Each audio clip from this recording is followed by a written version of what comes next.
आदरणीय अध्यक्ष महोदय, मैं आपका और सदन के सभी माननीय सदस्यों का हृदय से आभार व्यक्त करता हूं कि हमने इस महत्वपूर्ण अवसर पर एक सामूहिक चर्चा का रास्ता चुना है, जिस मंत्र ने, जिस जयघोष ने देश की आजादी के आंदोलन को ऊर्जा दी थी, प्रेरणा दी थी, त्याग और तपस्या का मार्ग दिखाया था, उस वंदे मातरम का पुण्य स्मरण करना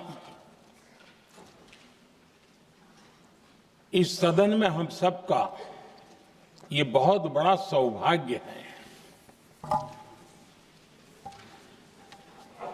और हमारे लिए गर्व की बात है कि वंदे मातरम के 150 वर्ष निमित्त इस ऐतिहासिक अवसर के हम साक्षी बन रहे हैं।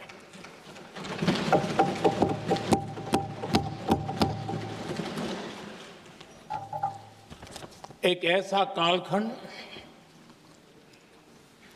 जो हमारे सामने इतिहास की अनगिनत घटनाओं को अपने सामने लेकर के आता है।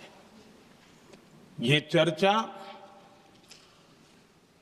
सदन की प्रतिबद्धता को तो प्रकट करेगी, लेकिन आने वाली पीढ़ियों के लिए भी, दर पीढ़ी के लिए भी ये शिक्षा का कारण बन सकती है, अगर हम सब मिलकर के इसका सदुपयोग करें तो। आदरणीय अध्यक्ष जी, एक ऐसा कालखंड है जब इतिहास के कई प्रेरक अध्याय फिर से हमारे सामने उजागर हुए हैं। अभी अभी हमने हमारे संविधान के 75 वर्ष गौरवपूर्व मनाए हैं। आज देश सरदार वल्लभ भाई पटेल की और भगवान बिरसा मुंडा की 150वीं जयंती भी मना रहा है। और अभी अभी हमने गुरु तेग बहादुर के 350वां बलिदान दिवस भी मनाया। और आज हम वंदे मातरम की 150 वर्ष निमित्त सदन की एक सामूहिक ऊर्जा को, उसकी अनुभूति करने का प्रयास कर रहे हैं। वंदे मातरम 150 वर्ष की यात्रा अनेक पड़ावों से गुजरी है, लेकिन आदरणीय अध्यक्ष जी, वंदे मातरम का जब 50 वर्ष हुए तब देश गुलामी में जीने के लिए मजबूर था। और वंदे मातरम के 100 साल हुए तब देश आपातकाल की जंजीरों में जकड़ा हुआ था।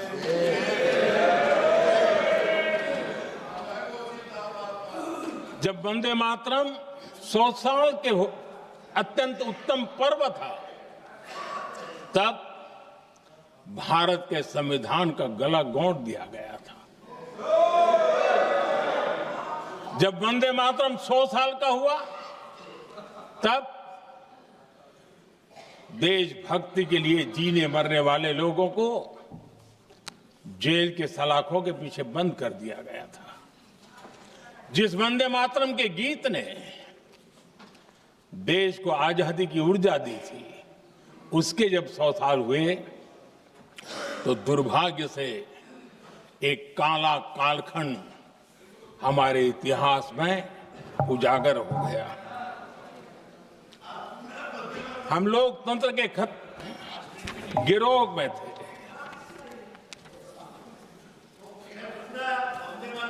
आदरणीय अध्यक्ष जी, 150 वर्ष उस महान अध्याय को,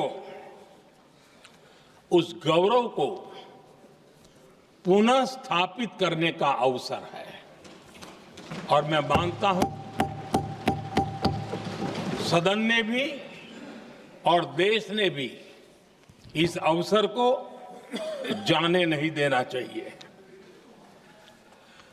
यही वंदे मातरम है जिसने 1947 में देश को आजादी दिलाई। स्वतंत्रता संग्राम का भावात्मक नेतृत्व इस वंदे मातरम के जयघोष में था।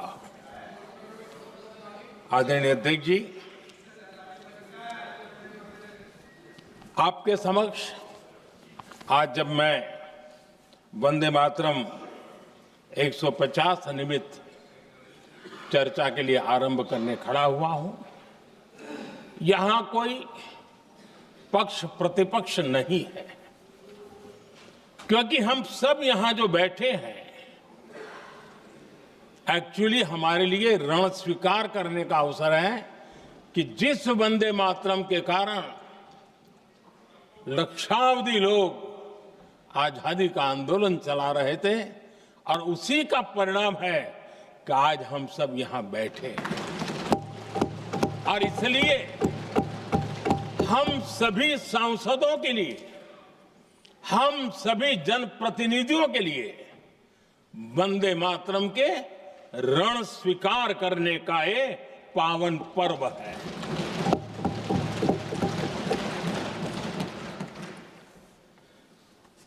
और इससे हम प्रेरणा लेकर के वंदे मातरम की जिस भावना ने देश की आजादी का जंग लड़ा, उत्तर दक्षिण पूर्व पश्चिम पूरा देश एक स्वर से वंदे मातरम बोल के आगे बढ़ा। फिर से एक बार अवसर है, आओ हम सब मिल के चले, देश को साथ लेके चले। आजादी के दीवानों ने जो सपने देखे थे उन सपनों को पूरा करने के लिए वंदे मातरम 150 हम सबकी प्रेरणा बने, हम सबकी ऊर्जा बने और देश आत्मनिर्भर बने। 2047 में विकसित भारत बना करके हम रहे, इस संकल्प को दोहराने के लिए ये वंदे मातरम हमारे लिए एक बहुत बड़ा अवसर है। आदरणीय अध्यक्ष जी, दादा तबीयत तो ठीक है ना? नहीं, कभी कभी इस उम्र में हो जाता है। आदरणीय अध्यक्ष जी, वंदे मातरम की इस यात्रा की शुरुआत बंकिम चंद्र जी ने 1875 में की थी और गीत ऐसे समय लिखा गया था जब 1857 के स्वातंत्र संग्राम के बाद अंग्रेज सल्तनत बौखलाई हुई थी, भारत पर भांति भांति के दबाव डाल रही थी, भांति भांति के जुल्म कर रही थी और भारत के लोगों को मजबूर किया जा रहा था अंग्रेजों के द्वारा। और उस समय उनका जो राष्ट्रीय गीत था, गॉड सेव द क्वीन, इसको भारत में घर घर पहुंचाने का एक षड्यंत्र चल रहा था। ऐसे समय बंकिम दा ने चुनौती दी और ईंट का जवाब पत्थर से दिया और उसमें से वंदे मातरम का जन्म हुआ।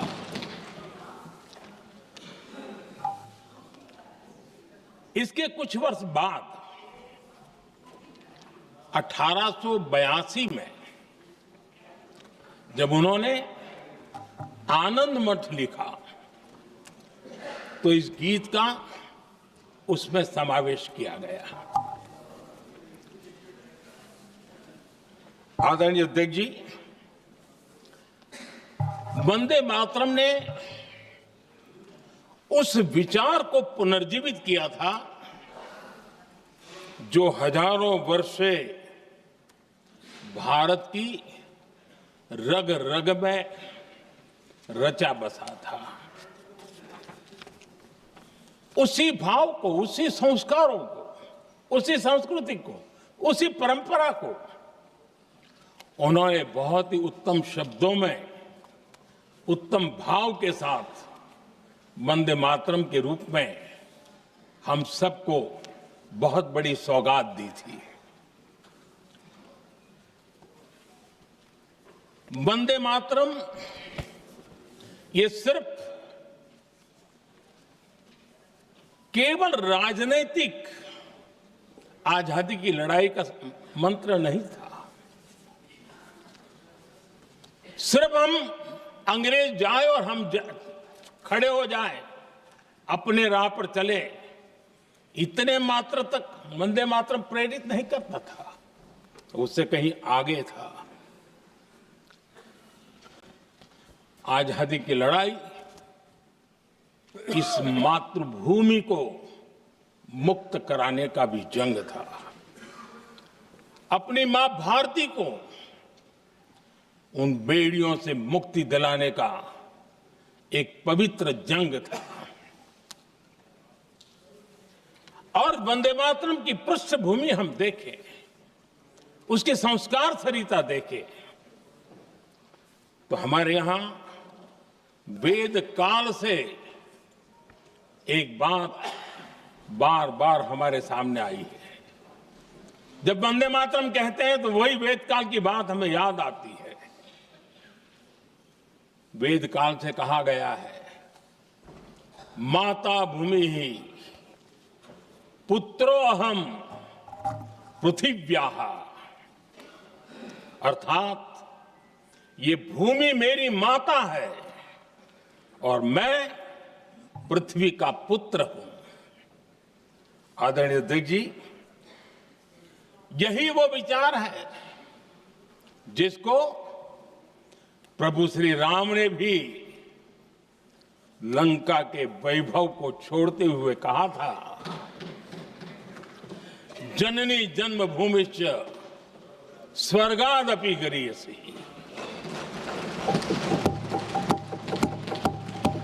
वंदे मातरम यही महान सांस्कृतिक परंपरा का एक आधुनिक अवतार है।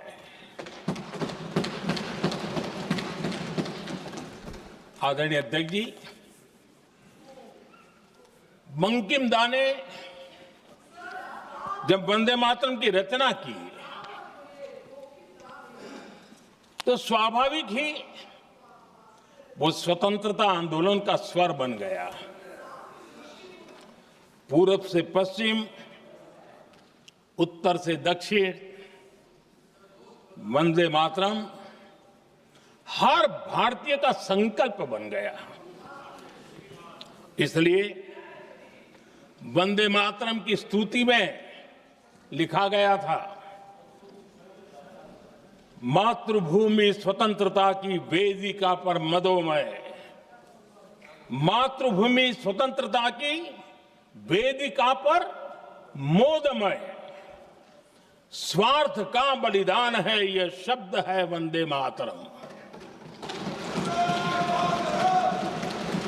है सजीवन मंत्र भी यह विश्व विजयी मंत्र भी, शक्ति का आह्वान है यह शब्द वंदे मातरम। उष्ण शोणित से लिखो, वक्षस्थली को चीरकर, वीर का अभिमान है यह शब्द वंदे मातरम। आदरणीय अध्यक्ष जी, कुछ दिन पूर्व जब वंदे मातरम 150 का आरंभ हो रहा था तो मैंने उस आयोजन में कहा था, वंदे मातरम हजारों वर्ष की सांस्कृतिक ऊर्जा भी थी, उसमें आजादी का जज्बा भी था और आजाद भारत का विजन भी था। अंग्रेजों के उस दौर में एक फैशन हो गई थी भारत को कमजोर, निकम्मा, आलसी, कर्महीन, इस प्रकार भारत को जितना नीचा दिखा सके ऐसी एक फैशन बन गई थी। और उसमें हमारे यहां भी जिन्होंने तैयार किए थे वो लोग भी वही भाषा बोलते थे। तब बंकिम दा ने उस हीन भावना को भी झकझोरने के लिए और सामर्थ्य का परिचय कराने के लिए वंदे मातरम के भारत के सामर्थ्यशाली स्वरूप को प्रकट करते हुए आपने लिखा था, तम ही दुर्गा दश प्रहरण धारिणी, कमला कमल दल विहारिणी, वाणी विद्या दायिनी, नमामि त्वाम नमामि कमलाम, अमलाम अतुलाम, सुजलाम सुफलाम, मातरम वंदे मातरम। अर्थात भारत माता ज्ञान और समृद्धि की देवी भी है और दुश्मनों के सामने अस्त्र शस्त्र धारण करने वाली चंडी भी है। अध्यक्ष जी, ये शब्द, ये भाव, ये प्रेरणा गुलामी की हताशा में हम भारतीयों को हौसला देने वाले थे। इन वाक्यों ने तब करोड़ों देशवासियों को यह एहसास कराया कि लड़ाई किसी जमीन के टुकड़े के लिए नहीं है। ये लड़ाई सिर्फ सत्ता के सिंहासन को कब्जा करने के लिए नहीं है। ये गुलामी की बेड़ियों को मुक्त कर हजारों साल की महान जो परंपराएं थी, महान संस्कृति, जो गौरवपूर्ण इतिहास था, उसको फिर से पुनर्जन्म कराने का संकल्प इसमें था।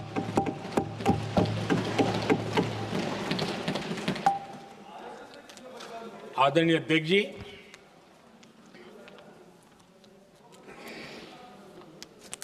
वंदे मातरम, इसका जो जन जन से जुड़ाव था,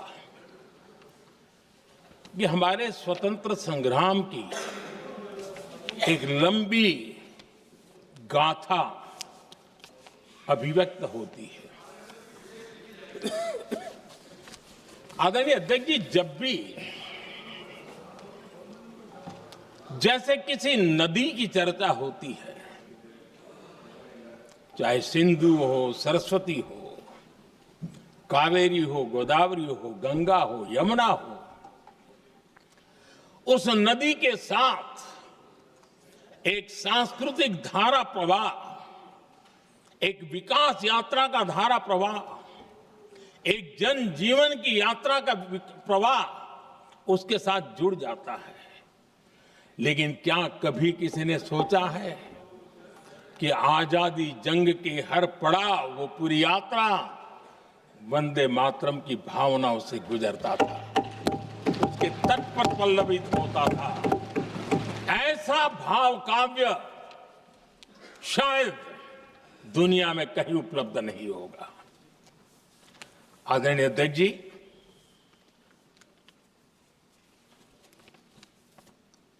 अंग्रेज समझ चुके थे कि 1857 के बाद लंबे समय तक भारत में टिकना उनके लिए मुश्किल लग रहा था।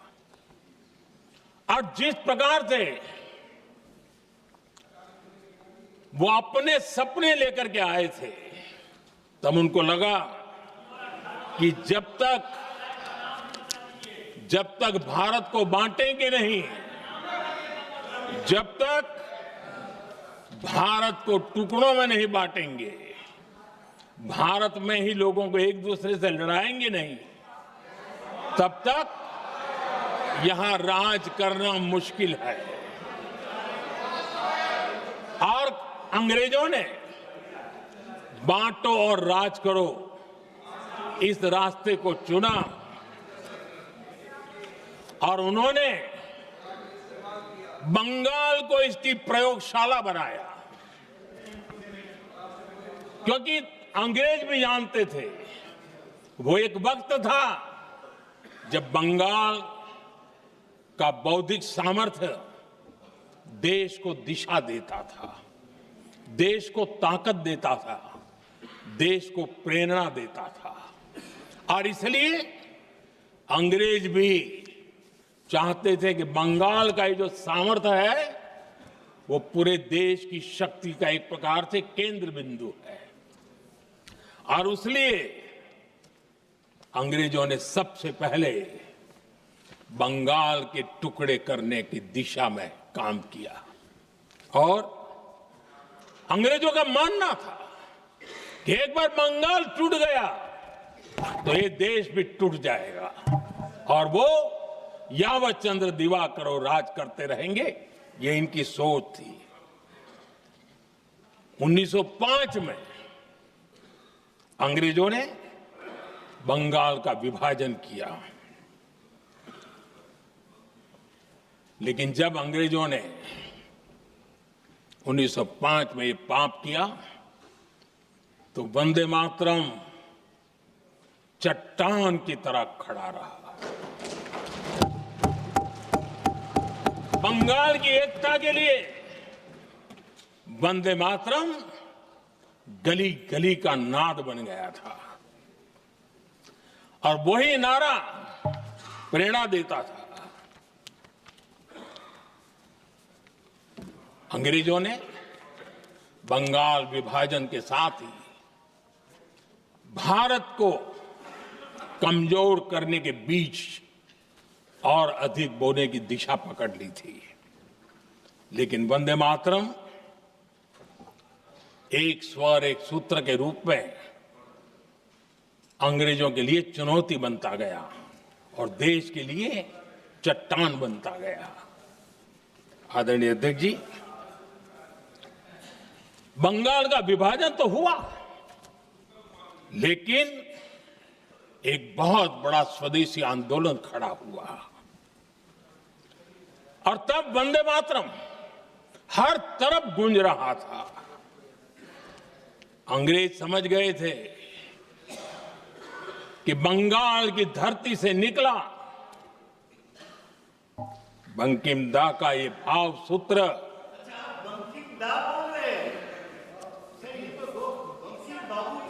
बंकिम बाबू बोले। अच्छा, thank you thank you thank you thank you thank you, आपकी भावनाओं के लिए मैं आदर करता हूं। बंकिम बाबू ने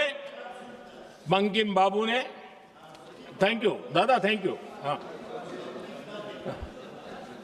आपको तो दादा कह सकता हूं ना, वरना उसमें भी आपको इतराज हो जाएगा। बंकिम बाबू ने ये जो भाव विश्व तैयार किया था, उनके भाव गीत के द्वारा उन्होंने अंग्रेजों को हिला दिया और अंग्रेजों ने देखिए कितनी कमजोरी होगी और इस गीत की ताकत कितनी होगी। अंग्रेजों ने उसको कानूनी रूप से प्रतिबंध लगाने के लिए मजबूर होना पड़ा था। गाने पर सजा, छापने पर सजा, इतना ही नहीं वंदे मातरम शब्द बोलने पर भी सजा। इतने कठोर कानून लागू कर दिए गए थे। हमारे देश की आजादी के आंदोलन में सैकड़ों महिलाओं ने नेतृत्व किया, लक्षावधि महिलाओं ने योगदान दिया। एक घटना का मैं जिक्र करना चाहता हूं। 22 साल में वंदे मातरम गाने पर सर्वाधिक जुल्म हुए थे। वो बारिशाल आज भारत का हिस्सा नहीं रहा है और उस समय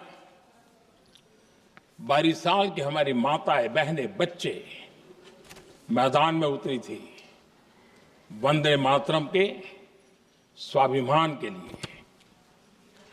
इस प्रतिबंध के विरोध में लड़ाई के मैदान में उतरी थी और तब बारिशाल की एक वीरांगना श्रीमती सरोजिनी बोस, जिन्होंने उस जमाने में वहां की भावना को देखिए और उन्होंने कहा था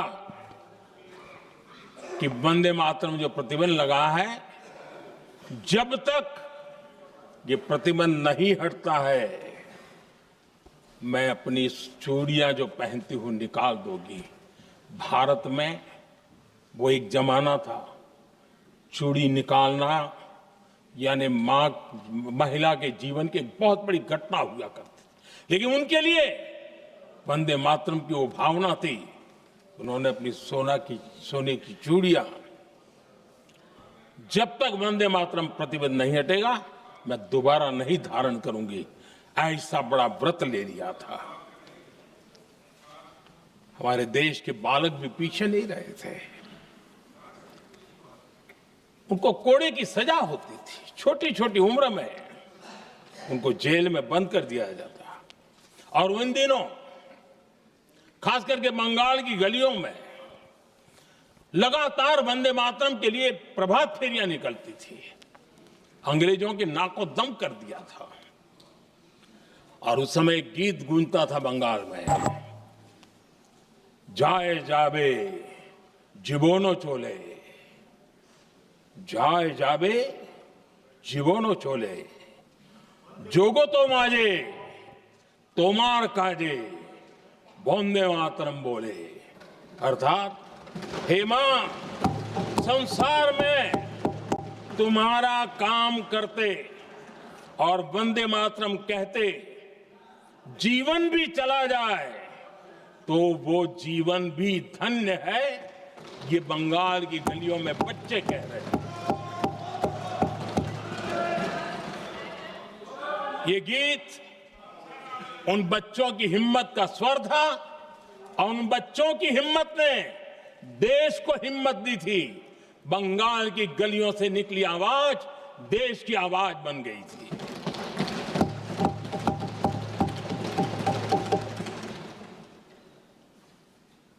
उन्नीस 1905 में फरीदपुर के गांव में बहुत छोटी छोटी उम्र के बच्चे जब वंदे मातरम के नारे लगा रहे थे, अंग्रेजों ने बेरहमी से उन पर कोड़े मारे थे। यानी एक प्रकार से जीवन और मृत्यु के बीच लड़ाई लड़ने के लिए मजबूर कर दिया था। इतना अत्याचार हुआ था। 1906 में नागपुर में नील सिटी हाई स्कूल के उन बच्चों पर भी अंग्रेजों ने ऐसे ही जुल्म किए थे। गुनाह यही था कि वो एक स्वर से वंदे मातरम बोल करके खड़े हो गए थे। उन्हें वंदे मातरम के लिए मंत्र का महात्म्य अपनी ताकत से सिद्ध करने का प्रयास किया था। हमारे जांबाज सपूत बिना किसी डर के फांसी के तख्त पर चढ़ते थे और आखिरी सांस तक वंदे मातरम, वंदे मातरम, वंदे मातरम, यही उनका भाव घोष रहता था। खुदीराम बोस, मदनलाल ढींगरा, राम प्रसाद बिस्मल, अशफाक उल्लाह खान, रोशन सिंह, राजेंद्र नाथ लाहिड़ी, रामकृष्ण विश्वास, अनगिनत जिन्होंने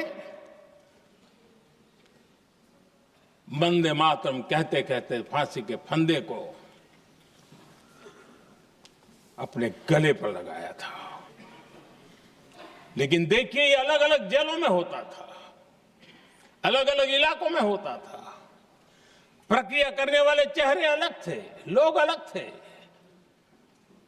जिन पर जुल्म हो रहा था उनकी भाषा भी अलग थी, लेकिन एक भारत श्रेष्ठ भारत, इन सब का मंत्र एक ही था, वंदे मातरम।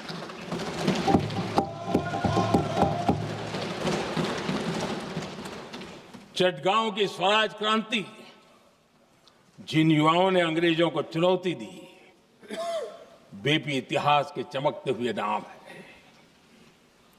हरगोपाल बाग, पुलिन विकास घोष, त्रिपुर सेन, इन सब ने देश के लिए अपना बलिदान दिया।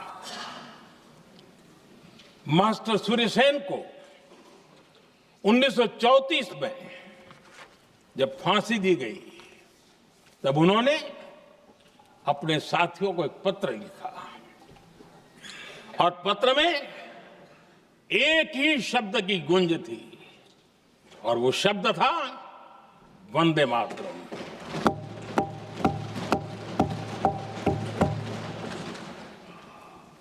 आदरणीय अध्यक्ष जी, हम देशवासियों को गर्व होना चाहिए।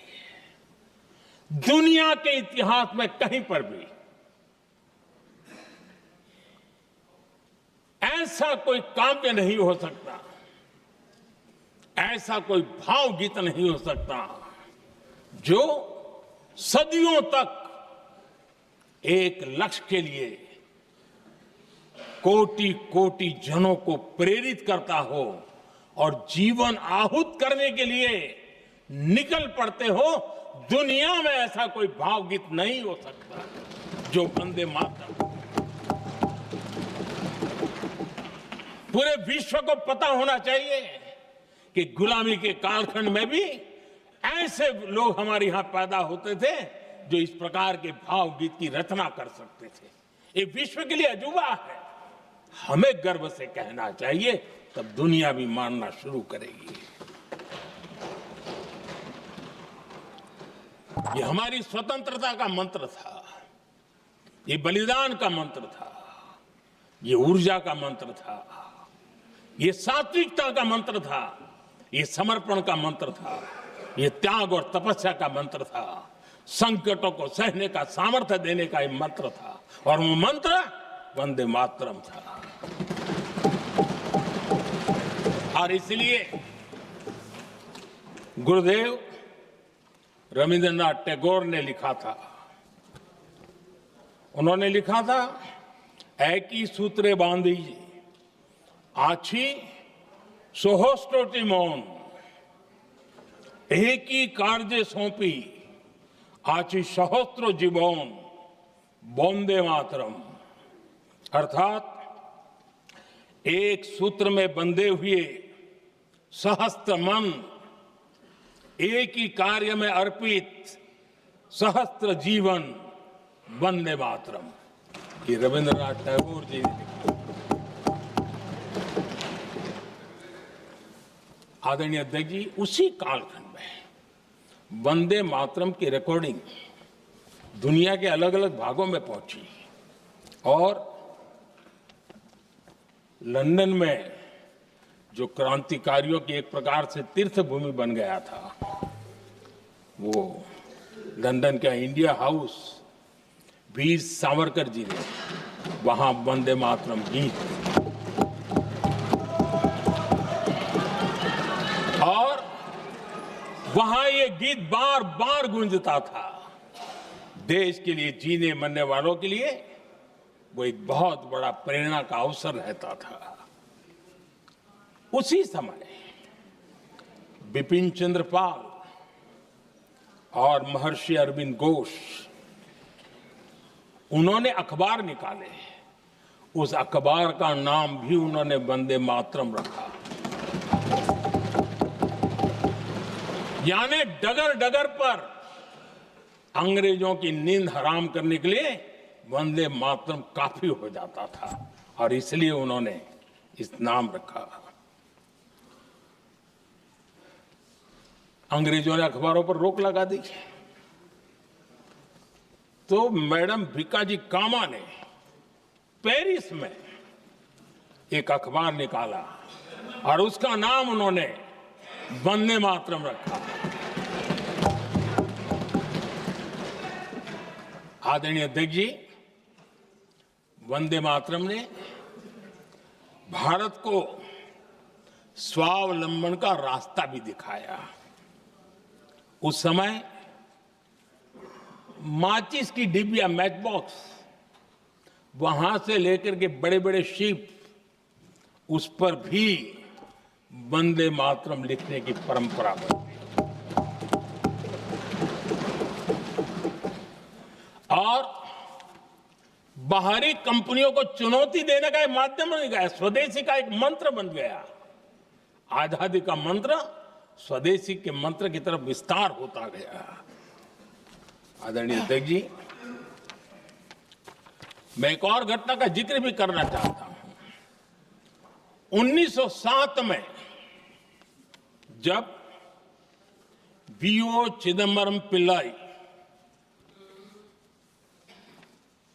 उन्होंने स्वदेशी कंपनी का जहाज बना तो उस पर भी लिखा था वंदे मातरम।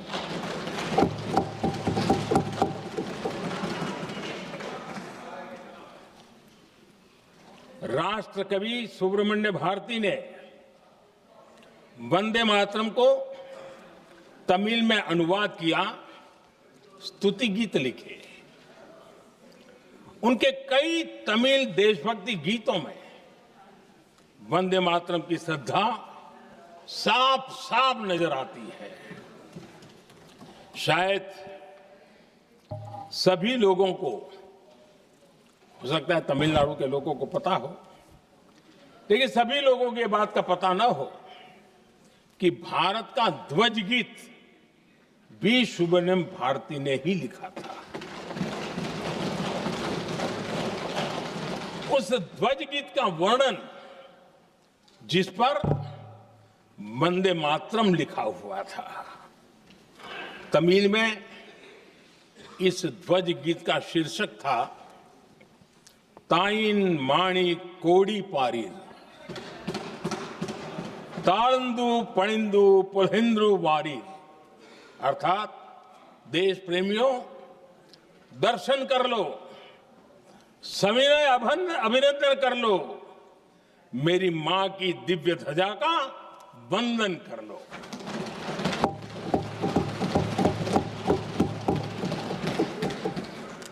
आदरणीय अध्यक्ष महोदय, मैं आज इस सदन में वंदे मातरम पर महात्मा गांधी की भावनाएं क्या थी वो भी रखना चाहता हूं। दक्षिण अफ्रीका से प्रकाशित एक साप्ताहिक पत्रिका निकलती थी, इंडियन ओपिनियन, और इस इंडियन ओपिनियन में महात्मा गांधी ने 2 दिसंबर 1905 जो लिखा था उसको मैं कोट कर रहा हूं। उन्होंने लिखा था, महात्मा गांधी ने लिखा था, गीत वंदे मातरम जिसे बंकिम चंद्र ने रचा है, पूरे बंगाल में अत्यंत लोकप्रिय हो गया है। स्वदेशी आंदोलन के दौरान बंगाल में विशाल सभाएं हुई जहां लाखों लोग इकट्ठा हुए और बंकिम का यह गीत गाया। गांधी जी आगे लिखते हैं, ये बहुत महत्वपूर्ण है। वो लिखते हैं, ये 1905 की बात है। उन्होंने लिखा, यह गीत इतना लोकप्रिय हो गया है जैसे ये हमारा नेशनल एंथम बन गया है।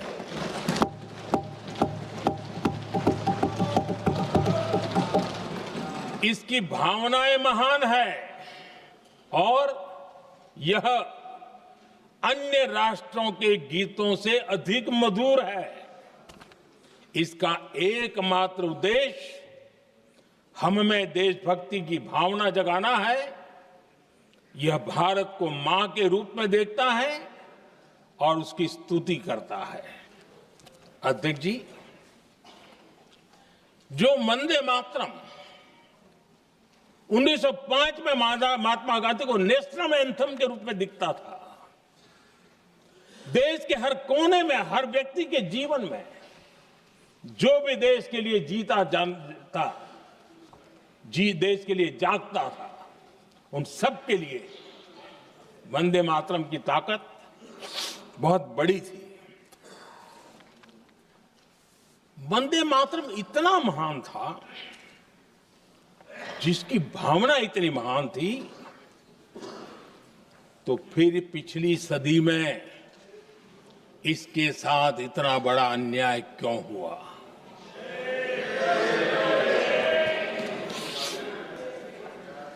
वंदे मातरम के साथ विश्वासघात क्यों हुआ?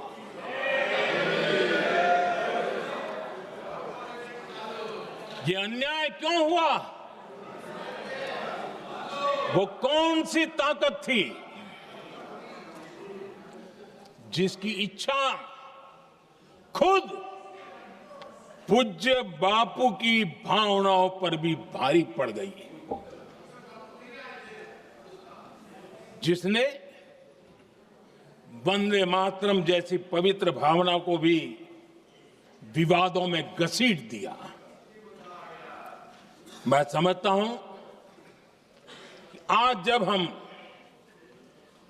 वंदे मातरम के 150 वर्ष का पर्व मना रहे हैं, चर्चा कर रहे हैं, तो हमें उन परिस्थितियों को भी हमारी नई पीढ़ियों को जरूर बताना हमारा दायित्व है,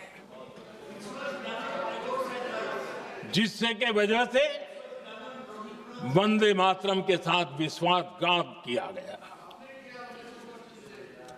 वंदे मातरम के प्रति मुस्लिम लीग की विरोध की राजनीति तेज होती जा रही थी। मोहम्मद अली जिन्ना ने लखनऊ से 15 अक्टूबर 1937 को वंदे मातरम के विरुद्ध का नारा बुलंद किया। फिर कांग्रेस के तत्कालीन अध्यक्ष जवाहरलाल नेहरू को अपना सिंहासन डोलता दिखा। बजाय कि नेहरू जी मुस्लिम लीग के आधारहीन बयानों को तगड़ा जवाब देते, करारा जवाब देते, मुस्लिम लीग के बयानों की निंदा करते,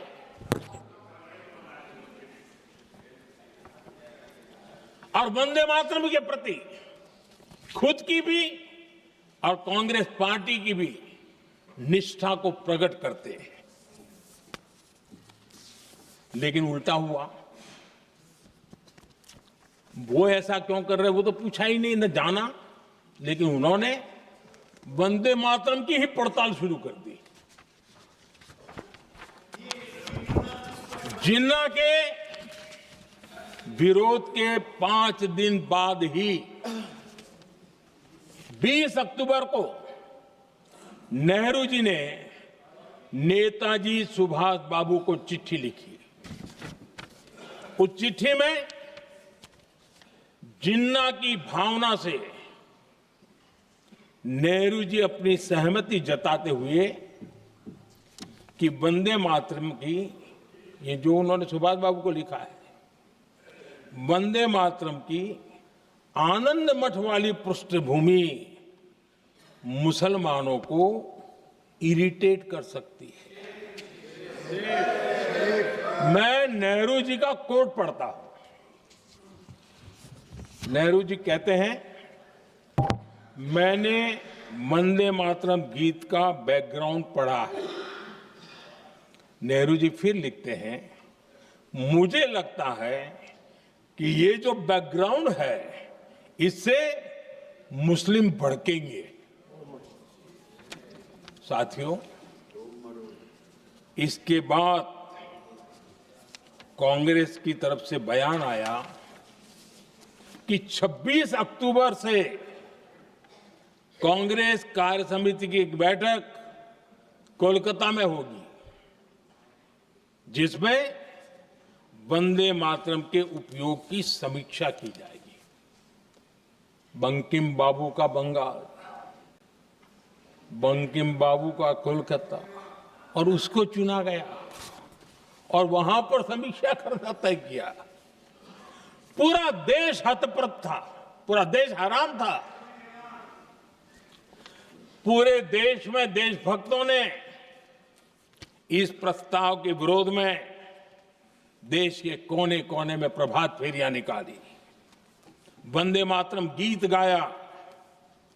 लेकिन देश का दुर्भाग्य कि 26 अक्टूबर को कांग्रेस ने वंदे मातरम पर समझौता कर लिया।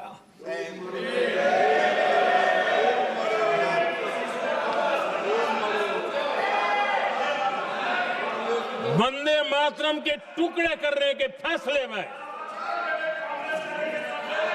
वंदे मातरम के टुकड़े कर दिए।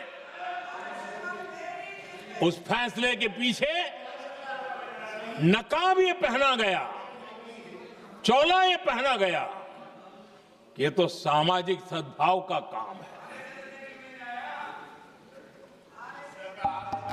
लेकिन इतिहास इस बात का गवाह है कि कांग्रेस ने मुस्लिम लीग के सामने घुटने टेक दिए और मुस्लिम लीग के दबाव में किया। और कांग्रेस का ये तुष्टीकरण की राजनीति को साधने का एक तरीका था। आदरणीय अध्यक्ष जी,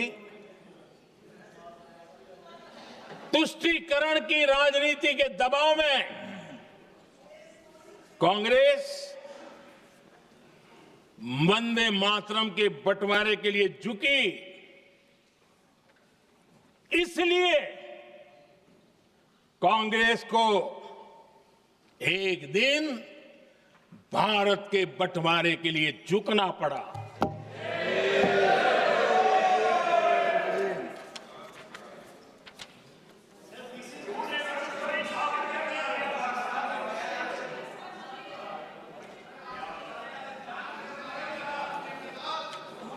मुझे लगता है कांग्रेस ने आउटसोर्स कर दिया है।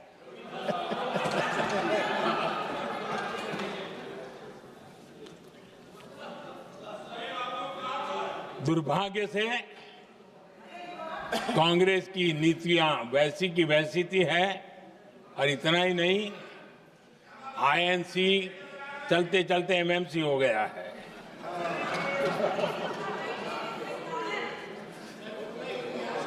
आज भी कांग्रेस और उसके साथी और जिन जिन के नाम साथ कांग्रेस जुड़ा हुआ है, सब वंदे मातरम पर विवाद खड़ा करने की कोशिश करते हैं। आदरणीय अध्यक्ष महोदय, किसी भी राष्ट्र का चरित्र, उसकी जीवटता, उसके अच्छे कालखंड से ज्यादा जब चुनौतियों का कालखंड होता है, जब संकटों का कालखंड होता है, तब प्रकट होती है, उजागर होती है और सच्चे अर्थ में कसौटी से कसी जाती है। जब कसौटी का काल आता है, तब ही ये सिद्ध होता है कि हम कितने दृढ़ हैं, कितने सशक्त हैं, कितने सामर्थ्यवान हैं।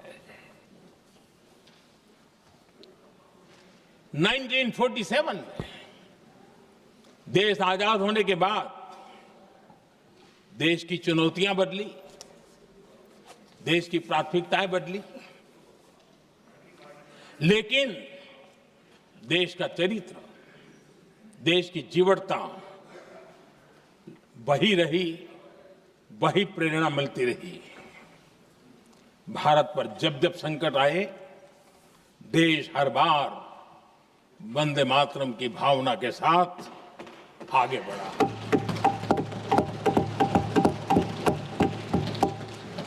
बीच का कालखंड कैसा गया जाने दो, लेकिन आज भी 15 अगस्त 26 जनवरी की जब बात आती है, हर घर तिरंगा की बात आती है, चारों तरफ वो भाव दिखता है, तिरंगे झंडे फहराते। एक जमाना था जब देश पर खाद्य का संकट आया, वही वंदे मातरम का भाव था। मेरे देश के किसानों ने अंदर के भंडार भर दिए और इसके पीछे भाव वही है, वंदे मातरम। जब देश की आजादी को कुचलने की कोशिश हुई, संविधान के पीठ पे छुरा भोंक दिया गया, आपातकाल थोप दिया गया, यही वंदे मातरम की ताकत थी कि देश खड़ा हुआ और प्रयास करके रहा।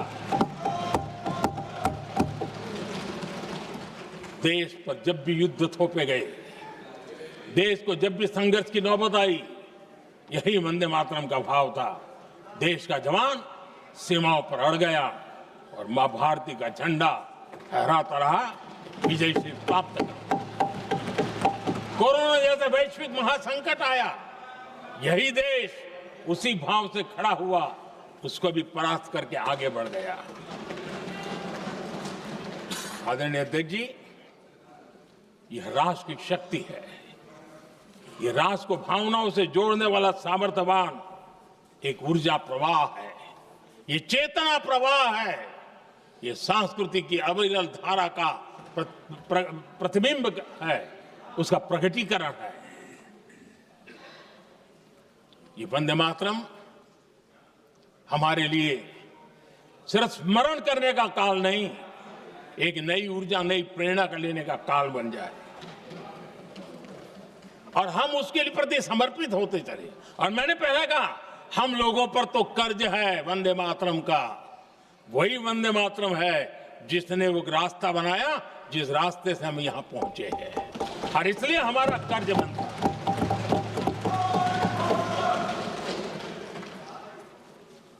भारत हर चुनौतियों को पार करने में सामर्थ है। वंदे मातरम के भाव की वो ताकत है।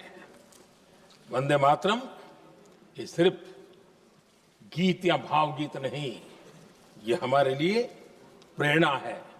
राष्ट्र के प्रति कर्तव्यों के लिए हमें झकझोरने वाला काम है और इसलिए हमें निरंतर इसको करते रहना होगा। हम आत्मनिर्भर भारत का सपना लेकर के चल रहे हैं, इसको पूरा कर रहा है। वंदे मातरम हमारी प्रेरणा है। हम स्वदेशी आंदोलन को ताकत देना चाहते हैं। समय बदला होगा, रूप बदले होंगे, लेकिन पूज्य गांधी ने जो भाव व्यक्त किया था, उस भाव की ताकत आज भी मौजूद है और वंदे मातरम हमें जोड़ता है।